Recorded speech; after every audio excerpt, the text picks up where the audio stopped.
Sorry, it's DJ.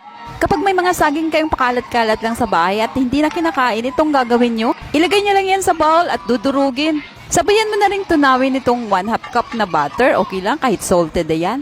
Pagkatapos nilagay ko na nga ito sa dinurog na saging. Next, nilagyan ko ito ng 1 cup light sugar. Okay lang din naman kung light sugar or brown sugar, basta sugar. Next, nilagyan ko nga ito ng 3 perasong medium size ng itlog. Lahating teaspoon ng cinnamon powder na sa comment section kung saan ito mabibili. Next, sinalo ko lang para mag-combine ng mga ingredients. Sa separate na bowl, itong mixture ng 2 cup ng all-purpose flour, 1 tablespoon ng baking soda at gakurot na asin. Dinadaan ko lang ito sa strainer para mawala ang buo-buo at i-mix na nga dito sa ating mixture. Next, naglagay lang ako ng fresh milk. Tinansya ko lang ito ang paglagay hanggang sa makuha ko yung texture na gusto ko. Approximate 3 cup. Next, dito sa baking pan, pinahiran ko lang ito ng butter. Nilagyan ng DIY parchment paper at inilagay ko na nga itong ating mixture. Tatakpan lang ito ng foil paper at ilagay dito sa kawali. May konting tubig ito. I-steam natin ito over medium-low heat hanggang sa maluto ito. Approximate nasa 1 hour din bago maluto ito. So ito nga at bago ko kinuhanan ng video, tiniyak ko muna kung masarap nga itong gawa natin. Ito na nga at level up yung sarap kasi sa mga nabibili lang natin sa bakery.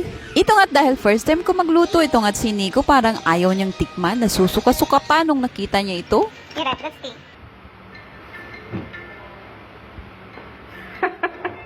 Nung nalasahan niya na nga ay nag-sink in na nga rin sa utak niya ang sarap. Kaya naka3 slice ito. Huy!